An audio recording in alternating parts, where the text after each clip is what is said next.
تجارت پیشہ حضرات متوجہ ہوں، خرید و فروخت کے معاملہ میں بھی دل کھول کر جھوٹ بولا جاتا ہے۔ جھوٹ بول بول کر اپنا سودا بیچتے ہیں اور قطعاً اس کے گناہ ہونے کا احساس نہیں کیا جاتا۔ تاجر کے پیش نظر بس یہ رہتا ہے کہ اس دکان کا مال بکنا چاہیے، بھلے ہی جھوٹ بولنا پڑے۔ کچھ لوگ کہتے ہیں کہ جھوٹ کے بغیر ہمارا کاروبار نہیں چلتا۔ گاہکوں کو لبھانے کے لیے طرح طرح کے ہتھ کنڈے استعمال کیے جاتے ہیں اور محض چند روزہ نفع کے لیے آخرت کی محرومی مول لی جاتی ہے۔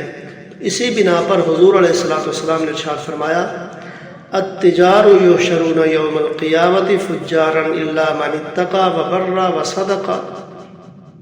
تاجر قیامت کے دن فاجروں کی صف میں اٹھائے جائیں گے، مگر وہ تاجر جو اللہ سے ڈرے اور نیکی کرے اور سچ بولے۔ تو ایک مرتبہ حضور علیہ السلام نے صحابہ کرام سے خطاب کرتے ہوئے فرمایا، جس کا ترجمہ یہ ہے، فرمایا صحابہ کرام نے عرض کیا، یا رسول اللہ صلی اللہ علیہ وسلم، کیا اللہ نے بیع کو حلال نہیں فرمایا؟ پھر بیع کرنے والے کیوں خطا کار ہیں؟ تو آپ علیہ السلام نے جواب دیا، بلا لکنہم یحلفون فیاسمون ویحدثون فیکذبون۔ ہاں، بیع حلال تو ہے، مگر یہ تاجر قسمیں کھا کر گنہگار ہوتے ہیں اور جب بات کرتے ہیں تو جھوٹ بولتے ہیں، اس لیے انہیں فاجر کہا گیا۔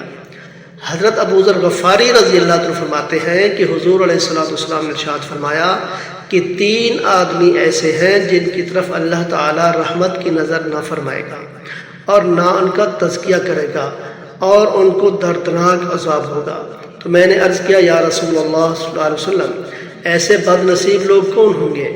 تو آپ علیہ السلام نے ارشاد فرمایا کہ ایک وہ جو اپنے کپڑوں کو ٹخنے سے نیچے لٹکائے، دوسرا وہ جو صدقہ کر کے احسان جتلائے، اور تیسرے وہ جو اپنے سامان کو جھوٹی قسم کے ذریعے فروخت کرے، یعنی جھوٹی قسمیں کھا کر فروخت کرتے ہیں اور کوئی احسان صدقہ کر کے کسی کے ساتھ جو ہے اس کو احسان جتلاتے ہیں، میں نے تیرے ساتھ فلاں احسان کیا، فلاں کیا۔